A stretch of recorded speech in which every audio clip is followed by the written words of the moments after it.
Hopkinton Tech Librarian Danielle, and I'm joined by our teen librarian Anne for YA Lit Bits, a short show where we'll feature old and new teen books that are perfect for binging. Each of our sessions will discuss one topic in YA Lit and should be about 20 to 30 minutes long. Today we're going to discuss neuro and body diversity in young adult literature. Now, you might be asking, well, what do we mean by these terms? Simply put, it means recognizing that there is a range of differences with regard to individual brain function, behavior, and body type in the human population, and that this is normal. YA authors are doing a wonderful job right now acknowledging that these variations exist, that they are not something to be ashamed of, and that the world needs to be more inclusive when it comes to representations of this diversity in books and literary characters. Remember the metaphor we mentioned in previous sessions about readers needing to see themselves reflected in mirrors. This is no different for neuro and body diverse teens. These mirrors can reflect diversity such as deafness, blindness, autism, anxiety, cerebral palsy, and obesity, to name just a few. We will be presenting some YA books that include some of these topics today.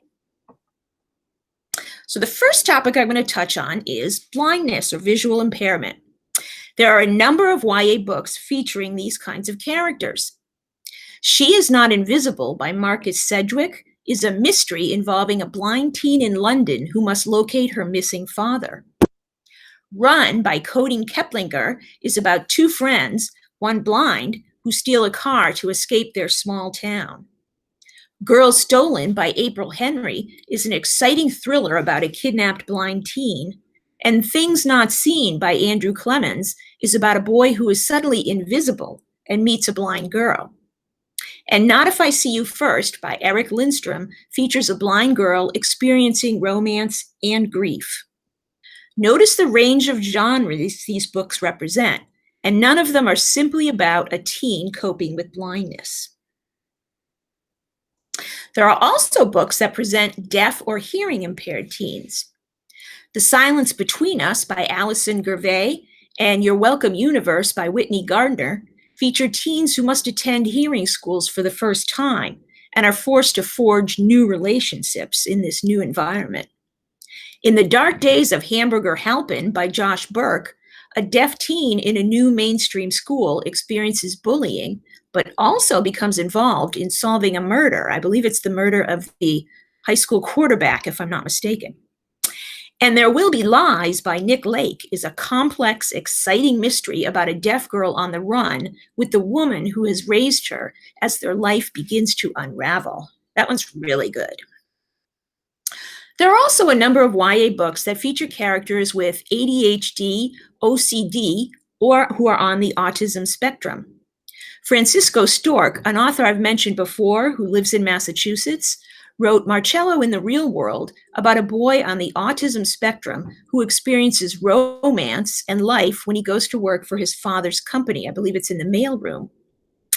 When My Heart Joins the Thousand by A.G. Steiger is a love story featuring a girl on the spectrum who is also fighting for her independence. And The Nowhere Girls by Amy Reed presents a group of girls, one of whom is autistic, fighting against toxic masculinity at their school. That one's really good. We actually read that for my YA for Adults book group, and everybody loved it. Books with characters with ADHD and or OCD also include A List of Cages by Robin Rowe, which actually also looks at foster care, and O.C. Daniel by Wesley King. And I think actually there was just a sequel released to O.C. Daniel, if I'm not mistaken. Focused by Allison Gerber features a middle school girl with ADHD. And Every Last Word by Tamara Ireland Stone is about a girl in high school with OCD.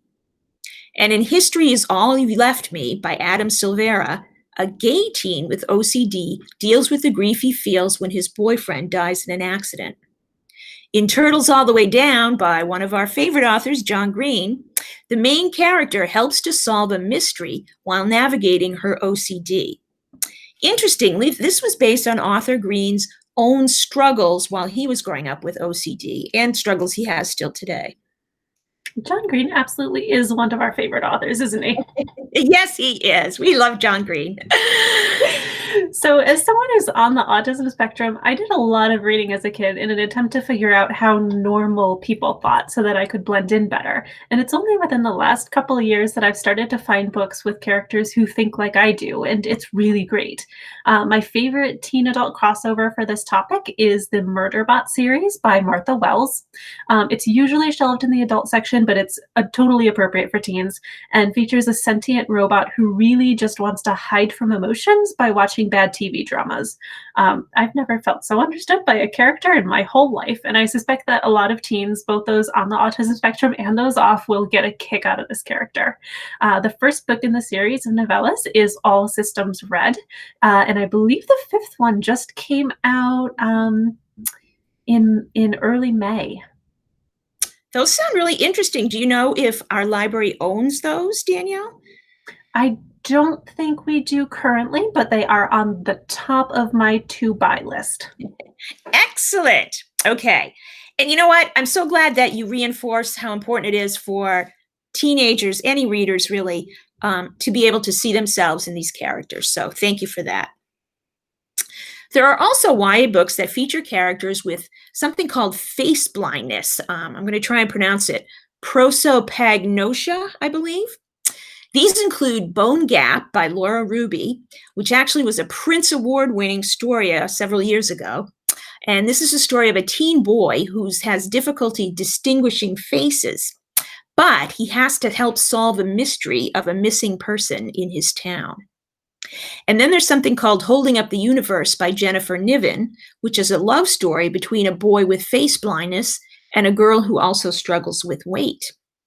Oh, and I should have mentioned before, too, that Josh Burke book, the Hamburger Helpin book, the character is also overweight as well. So then the fantasy series by Bridget Kemmerer begins with A Curse So Dark and Lonely. And this is a retelling of Beauty and the Beast. I think I've mentioned this before, but it features a heroine with cerebral palsy. And major characters in 100 Sideways Miles by Andrew Smith and The Gentleman's Guide to Vice and Virtue by Mackenzie Lee have epilepsy. And then there's a book called Highly Illogical Behavior by John Corey Whaley, and that features a teen with agoraphobia who hasn't left his house in 3 years. So, in literature and movies, phobias are often portrayed as, oh, Danielle doesn't like spiders. Don't put spiders on her and she'll be fine. But new books by authors like John Green and John Corey Whaley show that while mental illness isn't the main aspect of a person's personality, many mental illnesses can and do affect multiple aspects of a person's life. And while that means that a person may live a life that is radically different from your own, it does also these books do also show the fact that we're all struggling with many of the same things. So while, for example, in Turtles All the Way Down, I know John Green's character struggles with OCD, that's not the point of the book. It's, I believe, some sort of mystery. It's a murder mystery. Absolutely. Yeah, you're absolutely right. And I think that's also really important to point out.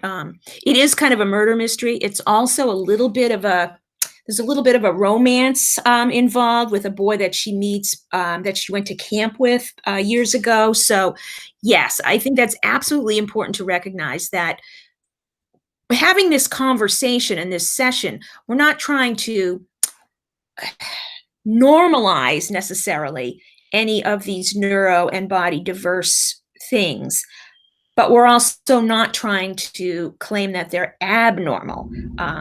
They are part of people's personalities, but they're not their sole defining characteristic of a person's personality. Does that make sense, Danielle? Absolutely. Yeah, and I think these books are really kind of getting to that we're seeing characters who have some of these differences, but it's not, the book isn't about this person having that difference. A lot of these are mysteries or thrillers or fantasy novels, and there's a plot, and characters have to do things and save the world. And it just so happens that they have OCD, or that they are overweight, or that they are blind, and that's great. Yep, absolutely. Thank you for that. Now, young adult literature is actually filled with characters dealing with depression and anxiety, and lots of different mental illnesses as well. So I'm only going to touch on a few here. We could probably do a whole other session on mental illness in YA books. But one I did want to mention is the Truly Devious series by Maureen Johnson. This is a great mystery series featuring a female heroine who must navigate her anxiety while experiencing private school and first love, as well as solving these. Actually, there are two kind of coinciding mysteries, one that takes place in the past, one in the present. So that one's really good. Yeah, that's an exciting series. All the Bright Places by Jennifer Niven and When We Collided by Emery Lord explore the highs and lows of loving someone with bipolar disorder, which is frankly extremely challenging at times. An award-winning Challenger Deep by Neil Schusterman features a teen with schizophrenia. There are many books that focus on teens and mental health. As I said, too many to discuss here. But it is notable that the teen characters are not portrayed as abnormal. This goes back to what we were just discussing.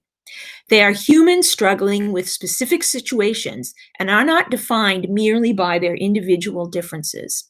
They are often trying to maintain connections with friends and family while navigating their particular challenges.